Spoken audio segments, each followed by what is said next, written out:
पाकिस्तान की जो ज़मीनी हक़ाइक़ है, आप जानते हैं कि यहाँ मोरालिटी और लीगैलिटी से ज़्यादा एक पेज ज़्यादा मैटर करता है। अगर आप एक पेज पर है तो ना आपको मोरालिटी चाहिए ना आपको लीगैलिटी चाहिए। तो मियाँ साहब अगर एक पेज पे होंगे तो उन्हें कुछ नहीं चाहिए।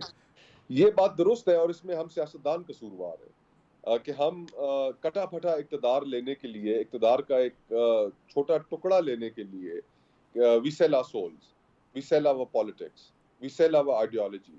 तो ये चीज़ें जब तक सियासतदान भी अपना रवैया दुरुस्त नहीं करेंगे, और शायद मेरे ख्याल से इसमें एक बड़ी वजह ये भी है कि पार्टीज़ के अंदर इंटरनल डेमोक्रेसी नहीं है। ये फैसले जो किए जाते हैं ये बगैर किसी बहस मुबासे के, किसी भी फैसले के प्रोस एंड कॉन्स को जांचे बगैर, ये सिर्फ जाती मफादात के लिए की जाते हैं, और ये पावर पॉलिटिक्स है।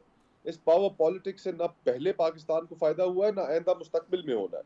इस पावर पॉलिटिक्स से लोग डिस्कनेक्टेड है, और यही हम सियासतदानों को अब वो जिस तरह शेख रशीद साहब बहुत ज्यादा ये लफ्ज इस्तेमाल करते हैं कि हम गेट नंबर 4 के सामने कतार लगाने के लिए हम वक्त बेताब होते हैं, तो उस सियासत का तो कोई फायदा नहीं है। पीपल्स पार्टी में आपने एक अरसा गुजारा है, आप जानते हैं उनकी सियासत को। क्या रिएक्शन होगा जरदारी साहब का, बिलावल साहब का इलेक्शन के बाद? अगर वो मुतमिन नहीं होते इलेक्शन पे, किस हद तक जाएंगे वो? देखिए, मेरा तो ये ख्याल है कि जो लेवल प्लेइंग फील्ड का तकाजा किया जा रहा है पाकिस्तान पीपल्स पार्टी की जानिब से, उसमें भी लेवल प्लेइंग फील्ड अगर इस्तेहकाम में जो लोग शामिल हुए हैं, अगर उनको इशारा मिल जाता, उनकी पोस्टिंग पीपल्स पार्टी में कर दी जाती, तो पीपल्स पार्टी भी शायद फिर लेवल प्लेइंग फील्ड के बारे में इस तरह मुस्तरब ना होती। अगर बलूचिस्तान में से जो बाप के लोग नून में जाना शुरू हो गए हैं, अगर वो पीपल्स पार्टी में चले जाते तो पीपल्स पार्टी कतन मुस्तरब ना होती। और इसी तरह खैबर पख्तूनख्वा से जो लोग थे, जो अब पीटीआई पार्लियामेंटेरियंस की तरफ जा रहे हैं, अगर वो पीपल्स पार्टी में चले जाते तो पीपल्स पार्टी भी मुस्तरब ना होती। यानी चली आ रही पीपल्स पार्टी को ये मसला नहीं है कि लेवल प्लेइंग फील्ड क्यों किसी को मिल रही है, उनको मसला ये कि हमें क्यों नहीं मिल रही। हमें क्यों नहीं मिल रही।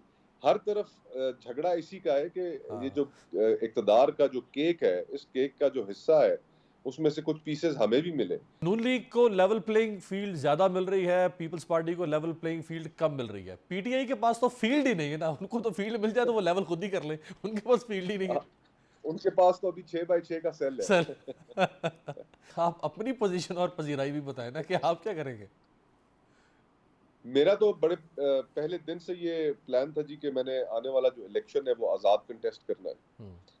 बीच में हमारे जो दोस्त हैं, शायद खाकान अब्बासी साहब हो गए, मिफ्ता साहब हो गए, हमने री इमेजिनिंग के नाम से गुफ्तगू का भी आगाज़ किया कि गुफ्तगू घूम कर पावर पॉलिटिक्स से निकल कर लोगों के मसाइल की तरफ आए, रिफॉर्म्स की तरफ आए जिनकी पाकिस्तान को ज़रूरत है। और फिर हमारा ये भी ख्याल रहा कि हम मिलकर एक सियासी जमात भी बनाएं। उसके ऊपर हमारी डिबेट ये है कि कुछ दोस्तों का हमारे ख्याल है कि इलेक्शंस के बाद होना चाहिए कि टाइम बहुत कम है, प्रिपरेशन नहीं की जा सकेगी, और कुछ का ख्याल है कि इलेक्शन से पहले होने चाहिए। तो ये एक बहस चल रही थी, लेकिन आने वाला इलेक्शन जो भी है, क्योंकि अब लग रहा है कि जनवरी 28 की शायद तारीख 1-2 दिनों में आ जाए ईसीपी की जानिब से, तो वक्त बहुत कम है। तो जमात वाला लेवरेज तो आपने, जो जमात बनाने का लेवरेज था आपके पास या जो स्पेस थी, वो तो टाइम आप गंवा चुके हैं। जी, अब यही कुछ दोस्तों का ख्याल था कि पॉलिटिकल पार्टीज का जो फेलियर है, जो दरार है और जो लोगों की डिसइल्यूजनमेंट है, वो इन इलेक्शंस के बाद इसमें मजीद इजाफा हो जाएगा। तो इलेक्शंस के बाद अगर किया जाए तो वो ज्यादा बेहतर तो होगा, आपका क्योंकि ये पोटेंशियल इसका मतलब मौजूद रहेगा इलेक्शन के बाद भी। इंशाल्लाह इंशाल्लाह